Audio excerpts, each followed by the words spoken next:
Pagkatapos nating maggatas ng mommy kambing, ngayon naman, magpapadede tayo ng mga baby kambing. At ang gagamitin natin ay chupon. Yan. Baby! Baby! Yan. Baby. Hala, ang cute! Uy, napaka-cute! Uy, kuya! Dito. Ay! O gusto mo, sige, ikaw na. Masyado Sige, siyang... ito. masyado siyang tuhikan. Yan. Yan, dede. Yan. Pakitaas mo sigaro yung kaliwa mo. Akin na lang tataas. Oo. Okay. Gumagamit sila ng bote at tsupon sa pagpapadede. Nakahiwalay at hindi kasama ng mga batang kambing ang kanilang ina sa kulungan. Sa paraang ito, mas nare-regulate kung gaano karami ang dapat mainom ng mga batang kambing at maiwasan ng kabag at pagkasira ng tiyan nito. Hagorn! May sungay si Hagorn. Hagorn. Makulit ka, Hagorn na. Hagorn! Mula ngayon, Hagorn ka na. O, ito. Ready? Game! Hoy! Pirena! Good job. Ang babait.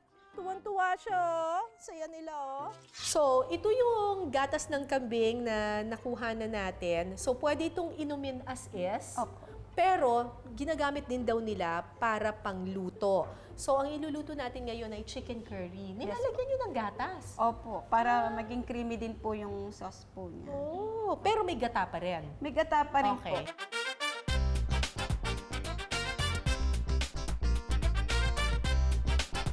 Magmamantika po tayo. Una munang ipiprito ang carrots, patatas, red bell pepper at siling haba. I-set aside muna ito. Pagkatapos, maggisa ng bawang, sibuyas at luya. At saka ilagay ang manok. Palalambutin ito ng 5 minuto.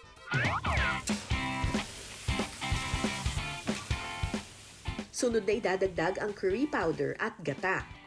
Pwede na rin po natin lagyan ng konting tubig. Lagay po natin yung patatas at saka yung Carrots. Sunod na ihahalo ang dahon ng laurel, piniritong red bell pepper at siling haba.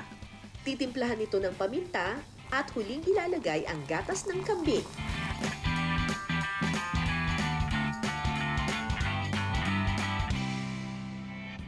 Gatas ng kambing sa ulam, pasado kaya sa panlasa? Alamin natin mamaya. Matapos ang iba't ibang gawain sa farm, oras na para tikman ang reward sa paghihirap. Chicken curry with goat's milk. Ano kaya ang lasa? Okay, tikman na natin itong chicken curry. Oh, super creamy, oh. Gusto ko yung bell pepper. Ayan, tikman natin. Wow, harap! Super creamy! Masarap actually yung sauce. Creamy siya. Nakapagpadagdag kasi dun sa creaminess yung gatas. Gatas ng kambing. Panalo. Mapaparami ka ng kanin dito.